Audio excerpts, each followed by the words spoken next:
வீட்டில பால் தீர்ந்துட்டுன்னு பக்கத்துல உள்ள லுலு மார்க்கெட்டுக்கு போனா கலர் கலரா டப்பாவா அடுக்கி வச்சிருக்காங்க. சரி அந்த ரெட் கலர் டப்பாவ எடுத்து பார்த்தாச்சுன்னா என்ன எழுதியிருக்காங்கன்னு பார்த்தா ஃபுல் ஃபேட்டா.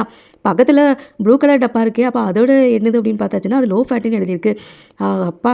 இன்னைக்கு தான் எனக்கு புரிஞ்சிருக்கு. எத்தன நாளோ பால் வாங்கியிருக்கேன். ஃபுல் ஃபேட்டுக்கும், லோ ஃபேட்டுக்கும் இதான் வித்தியாசமா? அதான் கலர் கோடிங் வேற வச்சிருக்காங்களோ!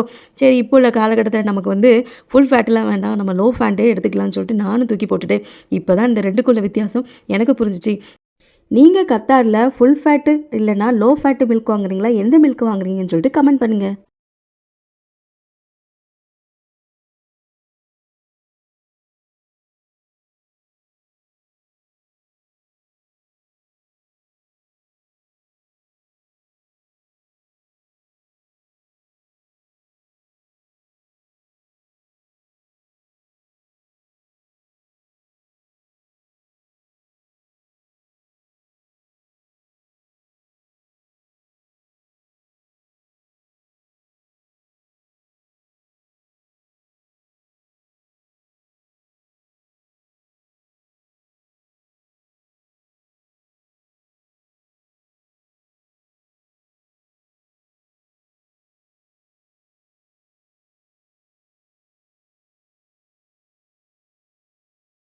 நீங்க கத்தார்ல ஃபுல் ஃபேட்டு இல்லன்னா லோ ஃபேட் மில்க் வாங்குறீங்களா? எந்த மில்க் வாங்குறீங்கன்னு சொல்லிட்டு கமெண்ட் பண்ணுங்க.